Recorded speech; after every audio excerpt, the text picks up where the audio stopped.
수험생 여러분 안녕하십니까. 자, 강사 김일영입니다. 오늘 채권 두 번째 시간이고요. 유통시장부터 나가보도록 하겠습니다. 자, 유통시장 나가죠. 유통시장이 5번 맞나요? 네, 유통시장 나가도록 하겠습니다. 자, 유통시장 그러면요. 제 2차 시장이다 라고 돼 있죠. 뭐 발행시장이 1차 시장이니까 2차 시장이겠죠. 구조를 보게 되면 거래소 시장은 장내시장이 되겠고요. 예, 그 다음에 장내시장과 장외시장으로 나눠진다. 일반적으로 크게는 이제 장내와 장외로 나눠진다. 그래서 장내가 거래소 시장이다. 이렇게 돼 있는 거죠. 그래서 매매 거래 대상이 되는 채권은 거래소 시장 안에서는 상장돼 있는 채권으로 한정돼 있고요. 그래서 장내 거래는 일반 채권 시장, 그다음에 국채 딜러 간 경쟁 매매 시장, 국채 전문 딜러 제도 등으로 되어 있습니다. 장내 거래 요건 알아두셔야 됩니다. 장내 거래 요건. 자, 이건 바로 거래소에 상장된 채권만이 해당되는 거고요. 그다음에 방식은 당일 결제 거래인데요. 매매 시간은 9시에서 15시, 공휴일 토요일 날 없고요. 그다음에 여기다 가격 제한표 없다는 거 중요합니다. 예, 여기에 가격 제한법 즉 상한가가 없습니다.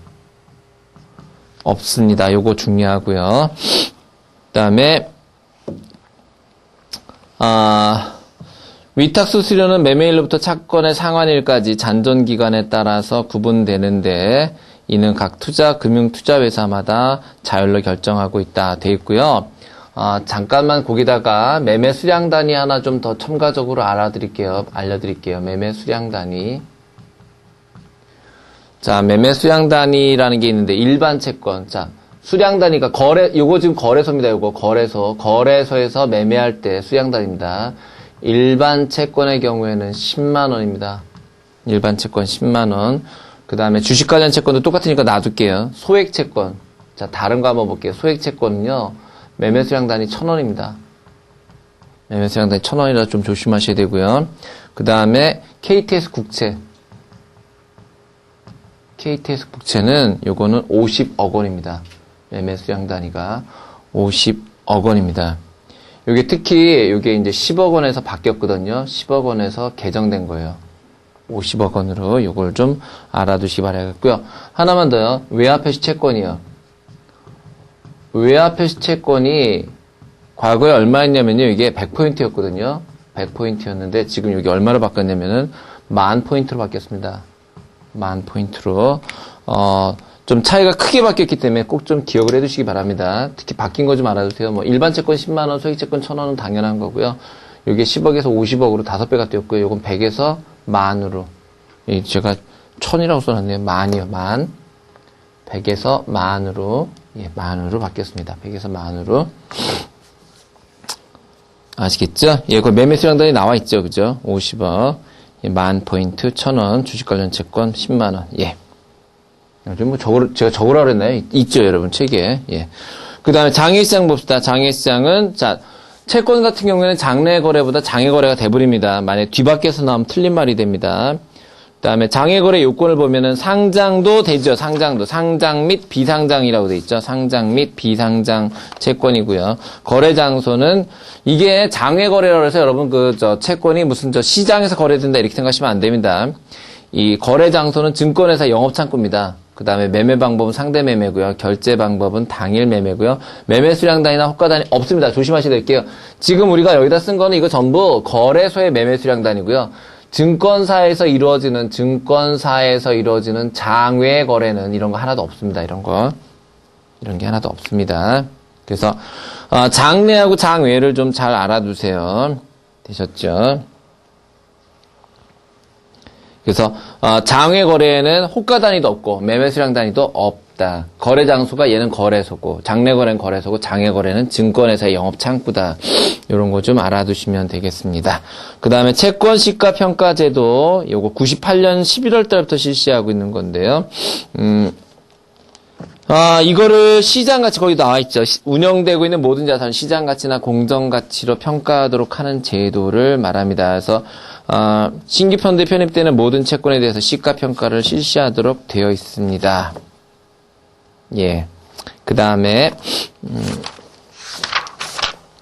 예, 유형. 자, 유형 볼게요. 채권 시장의 유형, 직접 탐색 시장, 투자자 스스로가 거래 상대방을 찾는 걸 말합니다. 그 다음에 브로커 시장은 투자자가 찾기 위해서 브로커, 자, 브로커가 중간에 나서서 매매 상대방을 찾아주면은 그게 브로커 시장이고요. 그 다음에 투자자가 언제든지 매매할 여유가 있는 딜러, 여러분들이 만약 그 도박장 가서 이렇게 언제든지 여러분과 게임할 수 있는 딜러가 있는 것처럼 딜러가 있는 시장을 우리가 딜러 시장이라고 합니다. 예, 그 다음에 경매 시장이 있지요. 예, 됐습니다. 그 다음에 채권 매매 제도 중에 레포가 있죠. 레포. 자, 요건 환매 증권 말하는 거죠. 환매 조건부 채권 말하는 겁니다. 환매 조건부 채권 매매. 매매일에 유가증권을 매도 혹은 매수함과 동시에 환매일에는 거꾸로 매도했으면 환매수라고요. 그 다음에 매수했으면 환매도하는 거를 우리가 예, 환매 조건부 채권 매매라고 합니다. 뭐 이건 예, 읽어보시면 특히 뭐 특별히 어려울 만한 게 요거는 없고요. 거기 보시면 조금 조심하셔야 될 게 거래 기간인데요. 거래 기간이 1일, 3일, 7일, 14일, 21일, 30일, 60일, 90일 등 하나, 둘, 셋, 넷, 8개죠. 그죠? 8개의 기본 단위 기간으로 구성되어 있다라는 거 요거 좀 기억하시고요. 그 다음에 환매일은 2일, 4일, 8일, 15일, 20일. 이게 뭡니까? 아까 거래 기간에 바로 다음 날짜가 되는 거죠.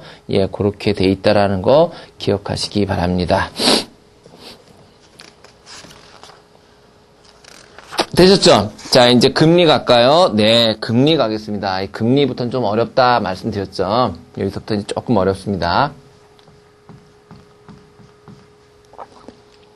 자, 금리, 뭐냐? 금리가 도대체 뭐냐? 요 자본을 사용하는 대가라고 얘기할 수 있죠. 자본을 사용하는 대가가 금리예요. 자, 금리의 개념, 화폐 자본의 대가 등등등등이 있다. 됐고요. 그거 됐고요. 기능과 효과는 좀 보셔야죠. 기능과 효과는 별표요.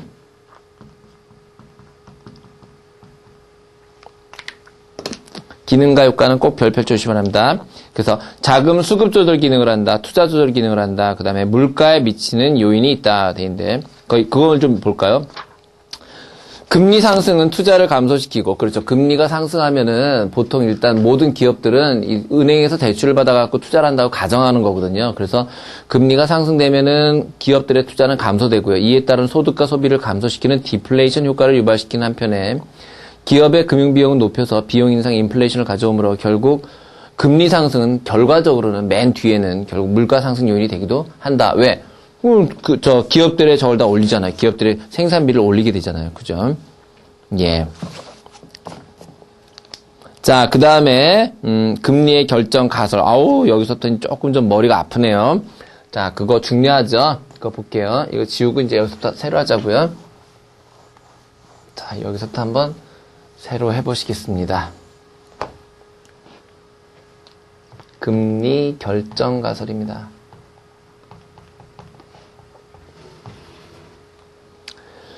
자, 첫 번째, 실물적 금리론, 고전적 금리론이라고 하죠. 이거 첫 번째는 고전적 금리론이에요. 이 고전적 금리론에는 IS 곡선이 나옵니다. IS 곡선.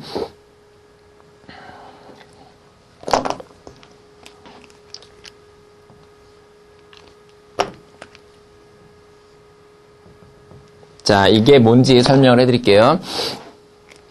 이 곡선은요, 이건 투자를 말하고요. 그 다음에 이 곡선이 저축을 말합니다. 그 저축을 나타내는 약자 S로 하고요. 요거 투자, 인베스트, I로 하면, 그래서 우리가 이걸 뭐라고 부르냐면, IS 곡선이라고 부르고요. 이 IS 곡선에서 요거 투자와 저축이 만나는 점에서 뭐가 결정되냐면, 이때 이제 금리가 결정되는 겁니다. 이때 금리, R이 결정된다라는 얘기예요. 그래서 금리는 실물 시장에서 자금에 대한 수요와 공급에 의해 결정되는데 자금의 공급은 저축이고 자금의 수요는 투자이기 때문에 투자와 저축이 만나는 점에서 금리가 결정된다. 이게 고전적 금리론이 되겠습니다. 그래서 이 실물 시장이 이렇게 투자와 저축으로 됐다고 가정하는 걸 우리가 고전적 금리론이라고 이야기합니다. 되셨죠? 요거 되셨죠? 오케이. 그래서 균형 조건은, 요 균형 조건 알아두셔야 돼요. 채권의 수요와 채권의 공급이 일치하는 점인데, 결국 뭐와 뭐가 같은 거. 여기 있네요. 요 점이 뭐가 돼요? 요 점이 S와 I가 같은 점이 되죠. 그죠? 그래서 저축과 투자가 같은 점이 된다. 통화량의 변동은 장기적으로는 오직 물가 수준의 비례적 변동만을 가져올 뿐이므로 금리는 통화량의 변동으로부터 어떠한 영향도 받지 않고 생산량의 변동이나 소비 절약과 같은 실물적 요인에 의해서만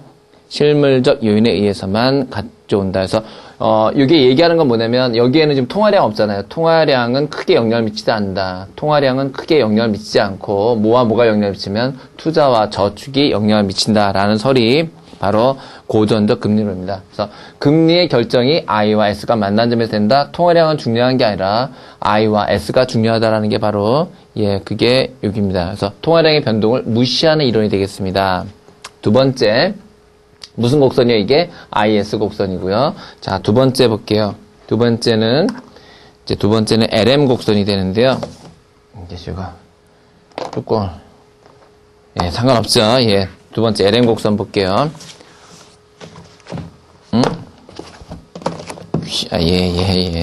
죄송합니다. 혼란스럽게 해드려서. 자, 유동성 선호설 볼게요. 두 번째, 유동성 선호설.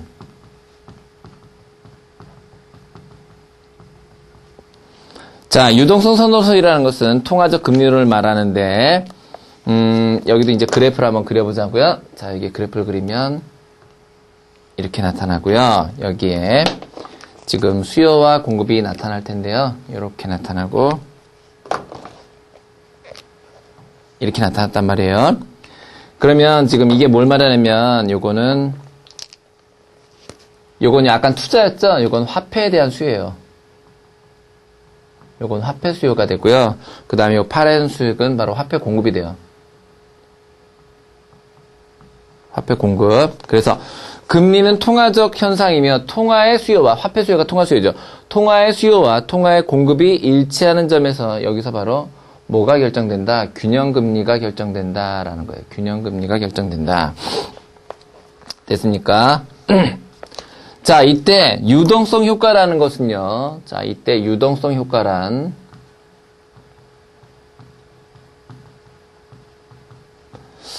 유동성 효과. 지금 통화 공급이 증가하면 이자율이 하락한다. 단기적으로 그렇게 나와 있는데요. 요걸 좀 설명을 자세하게 제가 좀 써드릴게요. 통화량의 증가는 유동성 효과요. 통화량의 증가는 단기적으로 소득 수준과 물가 수준이 좀 적어 놓으세요. 너무 그냥 요약만 돼 있으면 여러분 공부하시기 힘들잖아요. 물가 수준이 일정하다면 통화량의 증가는 단기적으로 소득 수준과 물가 수준이 일정하다면 단기 이자율을 하락시킬 것이다. 단기 이자율을 하락시킨다. 자, 누가 주장한 거예요? 이게 케인즈는 케인즈입니다. 케인즈는 통화량 증가 유동성 효과를 통하여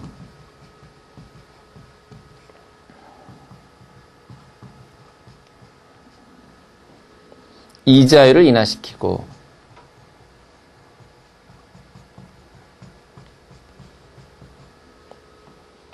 투자 및 소득 증대를 가져온다고 주장했다.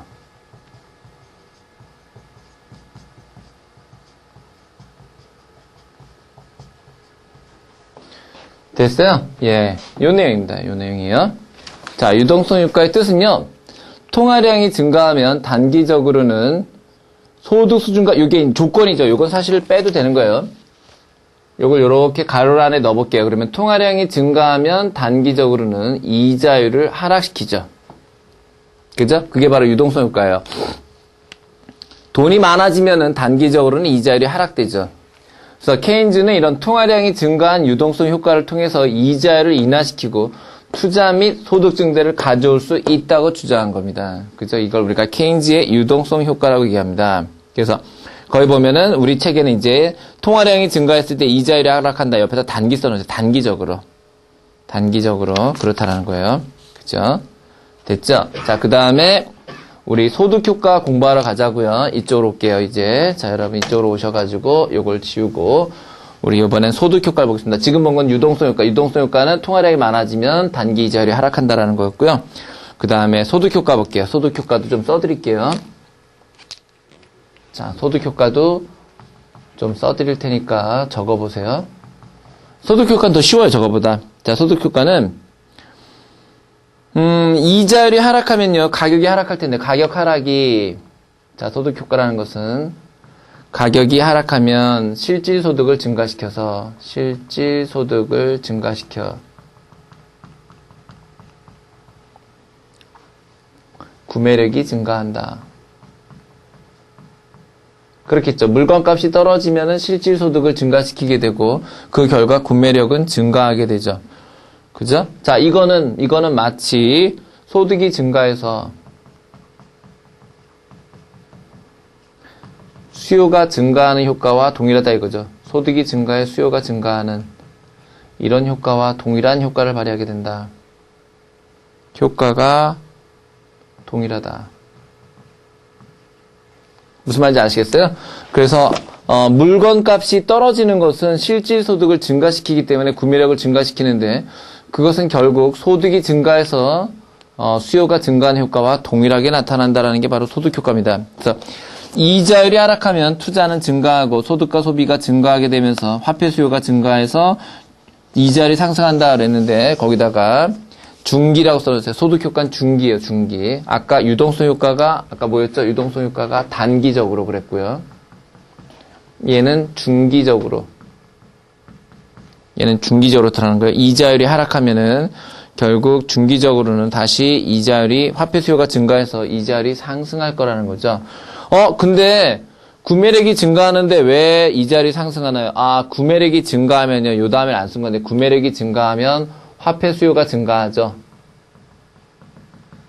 그죠? 왜? 내가 물건을 살 수 있는 능력이 증가하니까 돈에 대한 수요가 증가하잖아요. 화폐에 대한 수요가 증가하면 이자율은 상승하게 되죠. 예, 그런 거 얘기하는 겁니다.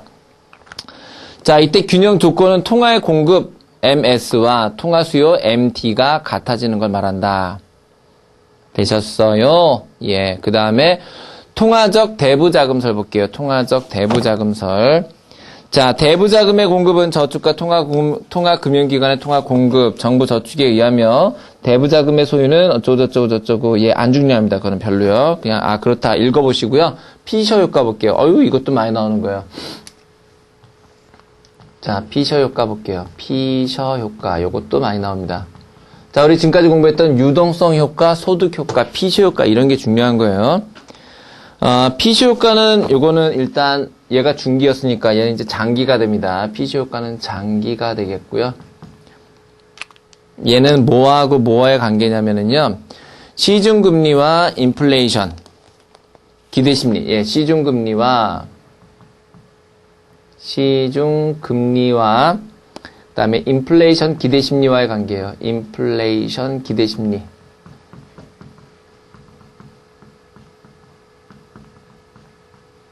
요게 바로 피시 효과입니다. 그래서 요건 이제 어떻게 되는 거냐면요. 명목금리는 실질금리에다가 앞으로 기대되는 인플레이션, 예상 인플레이션을 합한 게 돼야 된다라는 거예요. 무슨 말인지 아시겠어요? 명목금리는 실질금리에다가 기대되는 인플레이션을 합친 게 돼야 된다라는 게 이게 피시 효과입니다. 되셨죠? 그래서 이게 장기적인 건데 결국 이런 거예요. 기대 인플레이션이 높아지면 결국 뭐가 된다? 이자율이 금리가 올라갈 것이다. 그게 바로 피시 효과입니다. 기대 인플레이션과 명목금리는 1대1 대응 관계를 가져서 기대 인플레이션의 1% 상승은 명목금리 1% 상승을 초래한다 그랬는데 이거 보면 되죠. 명목 이자율 I는 RT 실질 이자율에다가 그 다음에 기대 인플레이션이잖아요. 기대 인플레이션. 그럼 만약에 우리가 여기다 14% 놓고 이게 7%, 이게 7%라고 합시다. 이때 만약에 기대 인플레이션이 1% 상승해서 이게 8%가 되면 그럼 얘는 얼마가 돼요? 15%가 될 거 아니에요. 이렇게. 따라서 이거에 1 플러스가 되면 여기도 1 플러스가 된다. 이게 바로 피셔 효과입니다. 되셨죠? 그 다음에 국제 피셔 효과와 금리 차익 거래는요.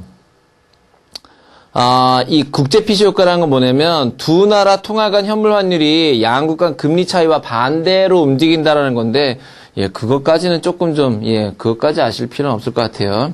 그건 좀 오바지 않나 싶으네요. 예. 그건 조금 오바가 아닌가 싶습니다. 자, 이제 수익률 곡선 가볼게요. 여러분들은 지금 뭐뭐를 공부하셨냐면은, 단기적인 유동성 효과, 중기적인 소득 효과, 그 다음에 장기적인 피시 효과, 이거 세 가지를 공부하셨고요. 그 세 가지가 정말 중요한 겁니다. 자, 그 다음에 금리 체계 가도록 하겠습니다. 자, 금리 체계 수익률 곡선. 만기까지 기간의 차이에 따라 달라지는 채권 수익률의 변동 상황을 곡선으로 나타내는 걸 수익률 곡선이라고 합니다. 뭐 그려보죠. 뭐 수익률 곡선이라는 게 뭘 말하는 거냐면요. 이렇게 X축을 잔존기간으로 놓고요.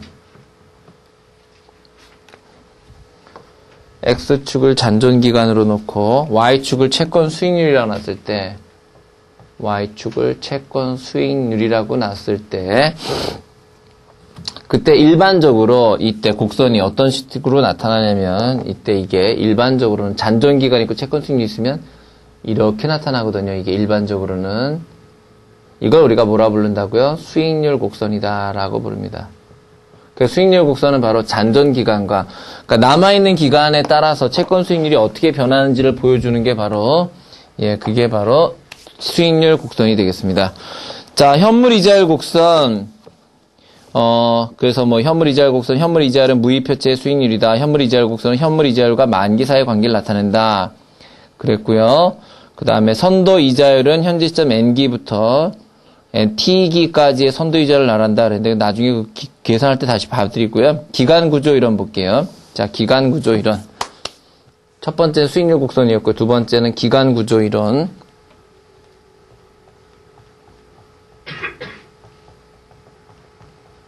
자, 기간 구조 이론이라는 게 뭐냐면 요거는 장기와 단기 채권의 장단기 채권의 관계를 설명하고자 하는 게 바로 기간 구조 이론입니다. 요건 좀 중요합니다. 요거는 좀 많이 중요하죠. 요 그냥 중요한 게 아니라 요건 거의 나온다 보셔야 됩니다. 기간 구조 이론은 거의 100% 출제가 된다 보셔야 돼요.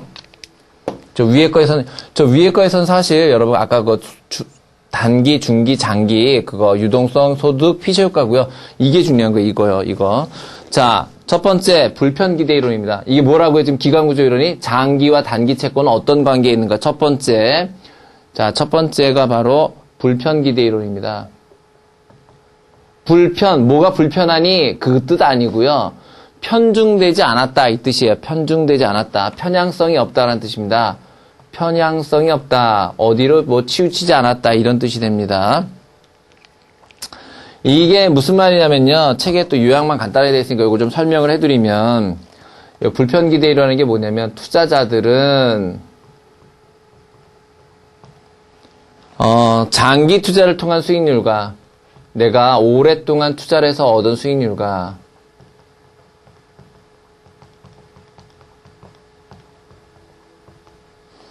그 다음에 반복적인 단기 투자, 그러니까 예를 들어서 10년 동안 해서 얻은 수익률과 1년짜리를 계속 10번이나 반복해서 반복적인 단기 투자를 통한 수익률이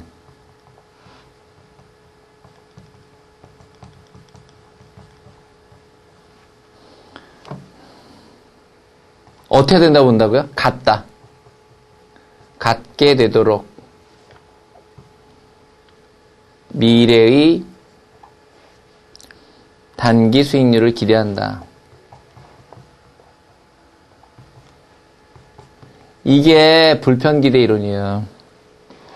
이해되세요? 자, 투자자들은 10년짜리를 통한 수익률과 1년짜리를 10번 반복한 그런 단기 투자를 통한 수익률이 같게 되도록 미래의 단기 수익률을 기대한다. 어느 한쪽이 더 높을 거라고 기대하지 않는다라는 거예요. 그게 바로 불편기대 이론입니다. 피셔에 의해 제기되어 러츠에 개발됐다. 자, 사람 이름도 좀 알아두셔야 되는 거고요. 이 부분은요. 자, 이렇게 설명되어 있죠. 장기 채권 수익률은 그 기간 중에 성립할 것으로 예상되는 단기 채권 수익률을 기하 평균과 같다라는 말이 이 뜻입니다. 되셨죠? 예. 그래서 거기 미래의 단기 이자율 상승 예상 시 수익률 곡선은 우상향되고 미래의 단기 이자율 하락 예상 시 수익률 곡선은 우하향되기 때문에 결국은 이자율 불변 예상 쪽으로 자꾸 가까이 간다라는 겁니다. 됐죠? 그 다음에 묵시적 선도 이자율 나와 있는데 그건 됐고요. 안 보셔도 되고요. 여기서 정말 중요한 건 시험에 많이 나오는 건요. 기본 가정입니다. 여러분 기본 가정이 중요해요. 불편 기대 가설의 기본 가정 있죠? 요거 중요합니다. 기본 가정. 이거 꼭 암기하셔야 됩니다. 이건 아주 중요합니다. 아주. 첫 번째, 모든 투자자는 위험 중립형이다. 자, 위험 중립형이다. 위험 회피, 위험, 이거 다 아니고 위험 중립형이다. 단기와 장기는 완전 대체다. 단기, 장기는 완전 대체다. 그 다음에 미래 이자율을 우리가 미래를 정확하게 예측할 수 있다. 요 세 가지가 되는데요. 이 세 가지 시험에 무지하게 잘 나오는 겁니다. 꼭 외워두시기 바랍니다. 자, 그 다음 유동성 프리미엄 갑니다. 자, 유동성 프리미엄 들어가도록 하겠습니다.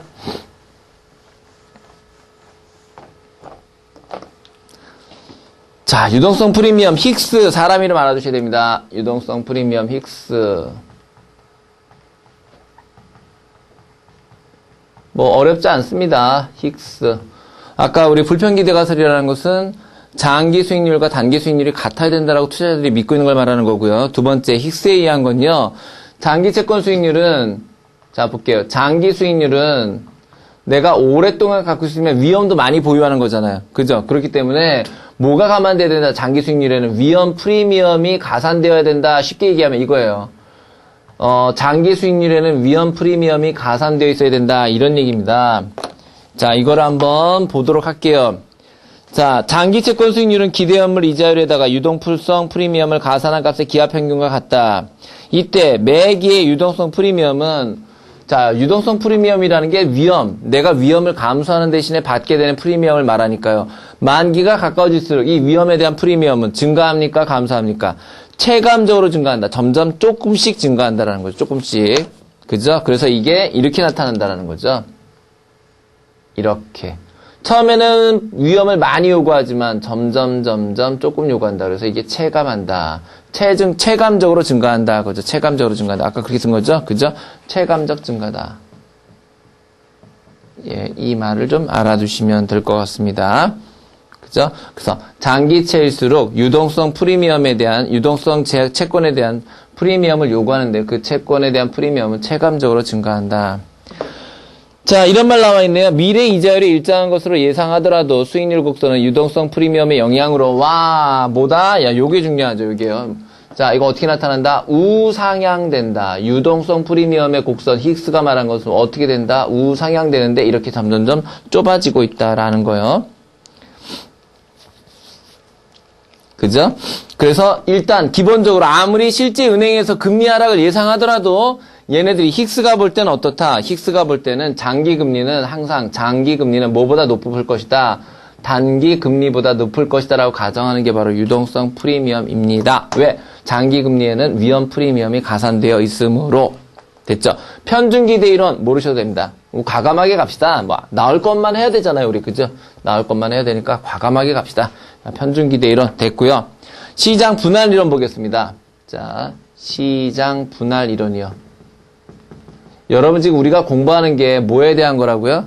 우리가 공부하는 거는 지금 장단기 채권에 대한 관계예요. 시장 분할. 자, 칼버슨. 요건 조금 사람은 별로 좀 덜 중요하네요. 자, 칼버슨. 이건 뭐냐면요. 좀 설명을 해드릴게요. 자, 이게 단기, 중기, 장기로 나눠봅시다. 단기, 중기, 장기로 나누면 우린 지금까지 장기로 갈수록 이렇게 될 것이다. 이런 설명을 했는데 얘는 그렇지 않다는 거예요. 얘는 뭐냐면요. 각각의 투자자가 다 다르다라는 거예요. 단기를 좋아하는 사람은 단기만, 중기를 좋아하는 사람은 중기만, 장기는 또 장기만 매매하기 때문에 얘네 셋은 각각 독립적으로 시장에서 움직인다. 즉 얘는 이렇게 움직이고 얘는 이렇게 움직이고 얘는 이렇게 움직일 거다 이거예요. 그렇기 때문에 얘가 얘한테 영향받고 이런 게 전혀 없다라는 거예요. 시장은 쪼개져 있다라는 겁니다. 시장은 쪼개져 있다. 그죠? 그래서 한마디로 얘기하면 시장은 어떻게 돼 있으므로 시장은 분할되어 있으므로 서로 영향을 주지 않는다. 이게 바로 시장 분할 가설입니다. 예, 그렇습니다. 거기 보시면 수익률 곡선은 만기별로 체계적인 관련성이 없다. 나름대로의 수익률 곡선을 가질 뿐이다. 이런 거죠. 그죠? 예. 예, 그렇습니다. 자, 그 다음에, 수익률 곡선의 형태, 정상형, 예, 그거 여러분 보실 때, 정상형에서는, 수익률이 불편기대 이론 보시면, 불편기대 이론의 정상형은, 점진적 상승을 예상하는 거고요. 그 다음에 상승형에서는 불편기대 이론에서, 불편기대 이론을 잘 보세요. 급격한 상승을 예상하는 거고요. 그 다음에 하강형에서는 수익률이 하락입니다. 수익률 하락, 불편기대 가설에서 수익률 하락을 예상하는 거고요. 그 다음에 낙타형은 수익률이 일정 기간 상승 후 하락을 예상하는 겁니다. 그래서 여러분 거기서 불편기대 이론만 좀 보시면 될 것 같아요. 자, 수익률의 위험구조. 채권 수익률의 위험구조 나와 있고요. 수위상한 위험. 수익률의 위험구조라는 게 이제 수익률이 뜻대로 되지 않을 가능성을 말하는 거죠. 수익률이 뜻대로 되지 않을 가능성. 그래서, 채권의 위험이 달라짐에 따라 나타난 채권 수익률의 체계적 차이를 말하는데 수위상한 위험, 만기 이전에 채권을 매입하거나 소각할 수 있는 권리를, 그러니까 채권이 만기까지 이게 간다고 가정하고서 우리가 모든 계획을 세우는데 만기 이전에 채권이 상환되는 그런 권리가 있는 채권도 있거든요. 그럴 경우에 어떻게 되냐라는 거죠. 그렇게 될 경우에 어떻게 되냐, 그죠? 그래서 우측으로의 비대칭 정도가 적음으로 보다 큰 위험을 갖게 되고 결국 수위상한 가능성을 가진 채권의 가격은 일반적으로 높다, 낮다, 예, 됐습니다. 그 말 조심하시면 됩니다. 일반적으로 낮다. 그죠? 그래서 그 채권 수익률 나와 있죠? 예. 됐고요. 자, 그 다음에 약정 수익률과 실현 수익률, 예. 자, 줄 좀 쳐보시겠어요? 약정 수익률은 약정된 이자 및 원금을 모두 회수했을 경우의 수익률입니다. 그 다음에 실현 수익률은 실제로 실현되리라고 예상되는 이자 및 원금 상환액의 현재 가치하고 채권의 시장 가격을 일치시켜주는 할인율. 이거 전부 할인율입니다. 그 다음에 기대 수익률은 부도율, 1- 회수율을 감안한 이자 및 원금 상환액의 현재 가치와 채권의 시장 가격을 일치시켜주는 할인율을 말합니다. 그래서 그 예시, 그걸 좀 잘 보세요. 예시를. 뭐 예시가 잘 나와 있으니까 제가 따로 설명을 안 드리겠습니다만은 약정 수익률을 950원으로 잡았을 때 약정 수익률을 계산해 보면은 이게 현재 거래되고 있는 채권 가격 950원을 놓고 봤을 때 약정 수익률은 12%가 나오는데요. 실현 수익률은 그걸 보시면 1,000원 대신에 935원, 지금 만기 가서 상환할 수 있는 금액 935원을 보면 935만 원을 보면은 935원을 보면은 이건 11%가 되어 떨어지고요. 실현 수익률은. 그 다음에 부도율을 5%로 가정하고 이거 기대 수익률을 따져보면은 이 경우에는 10%가 된다. 그래서 각각 약정 수익률, 실현 수익률, 부도율일 때 기대 수익률을, 이 기대 수익률을 계산하는 방법을 좀 알아두시면 좋겠습니다. 되셨죠? 예. 그래서, 약정 수익률이 가장 높죠. 그죠? 약정 수익률이 가장 높고, 그 다음에, 실현 수익률, 기대 수익률로 나와 있는데, 예, 시험에서 이제 약정 수익률과 기대 수익률, 요걸 물어볼 거예요. 약정 수익률, 기대 수익률. 그럼 기대 수익률보다는 약정 수익률이 일반적으로는 높게 되고요. 그거보다 낮은 게 이제 무위험 채권 수익률이 되죠. 그죠? 그래서 요걸 이제 순서대로 한번 저 부등을 매겨보면 약정 수익률이 항상 가장 높을 거고요. 약정 수익률이. 그 다음에 그거보다 낮은 게 이제 기대 수익률일 거고요. 이제 그거보다는 무위험 수익률이 더 낮겠죠. 그죠? 이런 관계를 갖는다. 요걸 좀 알아두시기 바랍니다. 그죠? 그래서 요거를 조금 그림을 하나 그려드릴게요. 요거를 그림을 하나 그려드릴 테니까 요걸 하나 그려놓으세요. 우리 요게 있죠. 진짜 여기 있죠. 거기 보시면 이런 그림이 하나 있죠. 우리 교재 지금 우리 교재에 보시면 이렇게 나눠가지고 여기 약정 수익률, 기대 수익률 이런 그림 있잖아요. 그죠? 약정 수익률, 기대 수익률, 그 다음에 무위험 채권 수익률 이렇게 돼 있는 거 있죠? 예, 요 구조를 좀 알아두시면 좋을 것 같아요. 이렇게 됐을 때 일단 요게 무위험 수익률이죠. 요만큼이 무위험 수익률. 그 다음에 요게 이제 위험 프리미엄이 되고요. 이게 무위험 채권 수익률에서 위험 프리미엄이 붙으면 이게 이제 기대 수익률이 되는 거고요. 그 다음에 거기다가 지급불능 프리미엄. 만약에 부도가 나서 지급을 하지 못할 그 프리미엄까지 붙으면 그러면 이제 약정 수익률이 나온다. 그죠? 예. 그리고 요거 두 개를 합친 걸 우리가 수익률 스프레드라고 한다. 요 차이를 우리가 수익률 스프레드라고 한다. 네, 이렇게 이해하시면 되겠습니다. 이 그림을 좀 잘 이해해 두시기 바랍니다. 수익률 스프레드라는 것은 약정 수익률에서 무위험 채권 수익률을 뺀 거, 요만큼을 우리가 수익률 스프레드라고 한다. 됐습니다. 자, 채권 가격 가겠습니다. 채권 가격. 자, 채권 가격은 채권 수익률의 종류에는 경상 수익률, 그 다음에 경상 수익률, 만기 수익률, 실효 수익률 등이 있는데요. 예, 그런 것들을 좀 공부를 해보도록 하겠습니다. 자, 채권 수익률의 종류 첫 번째 경상 수익률이요. 자, 이 부분 이제 뭘 공부하셔야 되냐면 여러분들은 계산식을 좀 알아두셔야 됩니다. 계산식을. 자, 이 부분은 여러분들이 계산식을 좀 알아두시라고 말씀드리고 싶어요. 그래서 경상 수익률 그러면요. 요거는 채권 가격. 거기 보면 채권 가격 돼 있는데 그 채권 가격 이때 채권 가격이 안 나오네요. 이때 채권 가격은 투자 금액을 말합니다. 그래서 경상수익이라는 것은 내가 투자한 금액 분의 연간 이자 지급 금액이 됩니다. 그래서 그 공식 좀 알아두시고요. 참고적으로 표면 수익률 하나 적어볼까요? 표면 수익률. 요거는 액면가 분의 참고적으로 하나 적어놓으세요. 액면가 분의 연 이자 금액 하면 요거는 우리가 표면 수익률이라고 부릅니다. 경상 수익률의 특징은요, 분자가 이자 소득만 들어가기 때문에 이자 소득만 고려하고 자본 소득과 재투자 소득은 전혀 고려되지 않는 게 경상 수익률입니다. 그거 줄쳐 놓으시고요. 그 다음에 만기 수익률은요, 요건요, 이게 중요합니다. 만기 수익률과 같이 쓰이는 용어들이 중요해요. 만기 수익률은 내부 수익률과 같고, 이거에 바로 시장 수익률이라는 거, 요 세 개가 같은 의미로 쓰인다라는 거 알아두세요. 만기 수익률, 내부 수익률, 시장 수익률 같다라는 거 좀 알아두시기 바랍니다. 이거는, 예. 그래서, 거기 보면은 만기 수익률, 경상 수익률, 표면 금리와의 관계가 있는데요. 이거 무지 중요합니다, 이거. 자, 이거 무지 중요합니다. 그래서 우선, 액면가는 다 같죠. 액면가는 표면 금리, 경상 수익률, 만기 수익률이 다 같고요.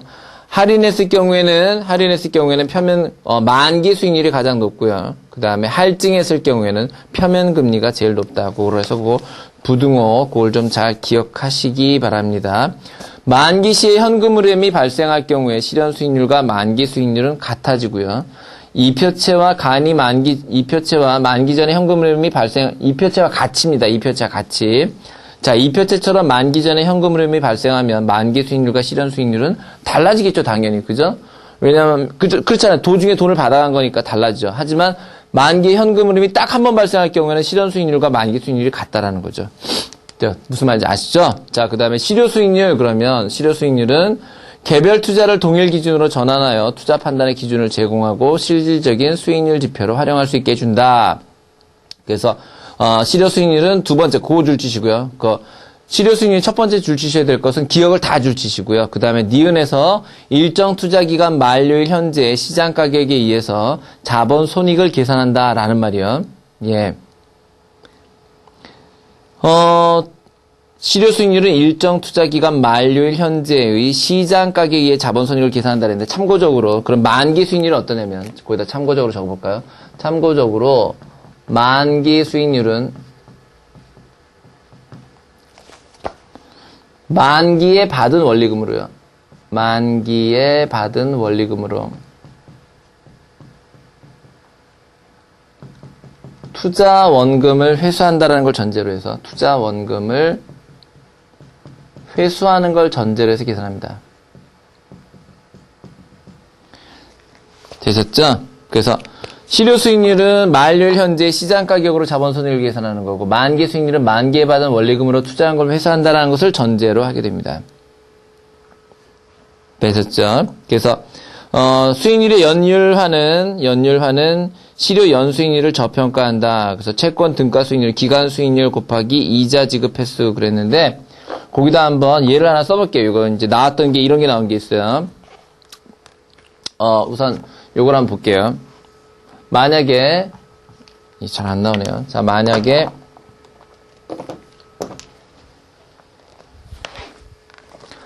반기 수익률이요. 자, 반기 수익률이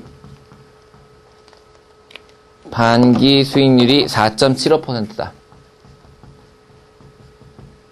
자, 그랬을 때 실효 연수익률을 한번 볼게요. 자, 반기 6개월 만에 이거였단 말이에요. 이때 실효 연수익률을 한번 계산해 보면 요거는 거기 1 플러스 단위기간 이자율 있잖아요. 1 플러스 단위기간 이자율 이거죠. 0.0475 요게 6개월이니까 두 번 들어가니까 제곱 들어가고요. 빼기 1이 되죠. 단위기간 이자율의 n승 나누기 빼기 1. 그러면 요거는 얼마가 나오냐면요. 요거를 빼주면 0.0973, 즉 9.73%가 나온단 말이에요. 그런데 채권 등가 수익률을 보면요. 채권 등가 수익률은 기간 수익률이 아까 4.75%였으니까 이거 뭐 하는 거예요? 채권 등가 수익률이요. 거기 공식 또 하나 있잖아요. 요거는 실효 수익률 계산하는 거고 지금 제가 하는 것은 등가 수익률이요. 채권 등가 수익률 같은 경우에 볼게요. 반기 수익률 4.75로 했을 때 4.75 곱하기 2잖아요. 이러면 얼마나 하면 9.5%가 되나고요. 그러면 이거 어떻게 되냐면 실효 연수익률 9.73에 비해서 등가 수익률은 9.5%이기 때문에 이게 9.73에 비해서 어떻게 된다? 등가 수익률이 뭐 되더라? 저평가된다라는 거예요. 그죠? 그래서 그 디귿에 있었던 수익률의 연유라는 실효 연수익률을 저평가한다라는 게 이 뜻입니다. 자, 그 다음에 채권 가격의 계산에서는요, 여러분, 복리채하고 할인채가 출제가 많이 됐습니다. 복리채와 할인채. 예, 복리채, 할인채가 많이 출제가 됐어요. 거기 보시면 채권 가격이 산출됐고요. 만기시, 일시 상한 채권에서 단리채, 복리채, 할인채가 나눠지는데, 거기 P는 해가지고 되게 복잡하게 나와 있잖아요. 원래는 있잖아요. 거기 1 플러스 R, 분모에 보면은 1 플러스 R 곱하기 365분의 D가 이제 계산 관행상 달리적, 달리로 그냥 계산하는 겁니다. 원래 이제 복리인데 달리로 그냥 계산을 해버리는 거예요. 그래서, 거기 보시면 단리채는 F 곱하기 F에다가 1 더하기 C 곱하기 N이 되고요. 그 다음에 복리다 그러면 그거는 10,000원에다가 1 플러스 C의 N, F 곱하기 1 플러스 C N, 그 다음에 할인채는 F가 된다. 뭐가? S의 크기가요, S의 크기가. 그러니까 이게 무슨 말이냐면, 아이고, 복잡해요. 그러게요. 복잡하지요. 채권이 제일 복잡해요. 자, 복잡하시더라도 좀 보세요.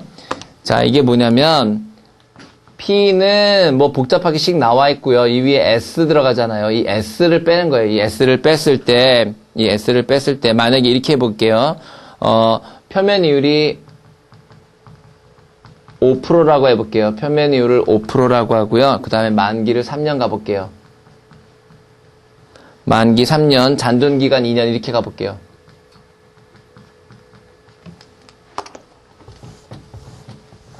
자, 이렇게 가볼게요. 자, 그래서 S를 계산할 때 이게 만약에 단리채면은 이렇게 계산된다는 거예요. 단리채면은 10,000원 F 곱하기 1 플러스 C 곱하기 N이잖아요. 그러니까 1 플러스 C 0.05 그죠?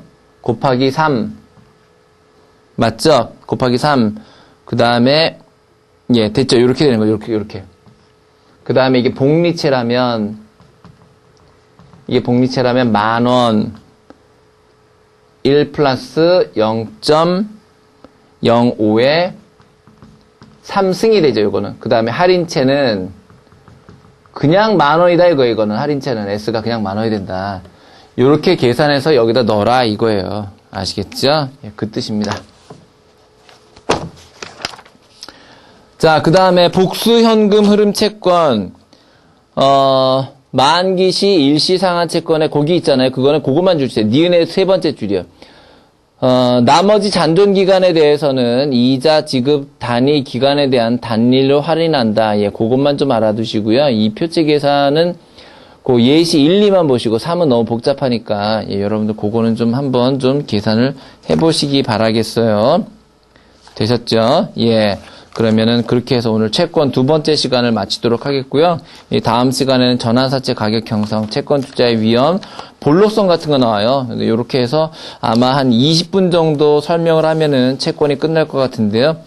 다음 시간에는 남은 채권의 나무 부분 끝내고요. 그 다음에 바로 파생상품 들어가서요. 이제 주로 옵션입니다. 파생상품은 주로 옵션이요. 아마 요거는 그렇게 설명이 오래 가지는 않을 거예요. 그렇게 해서 예, 끝내도록 하겠습니다.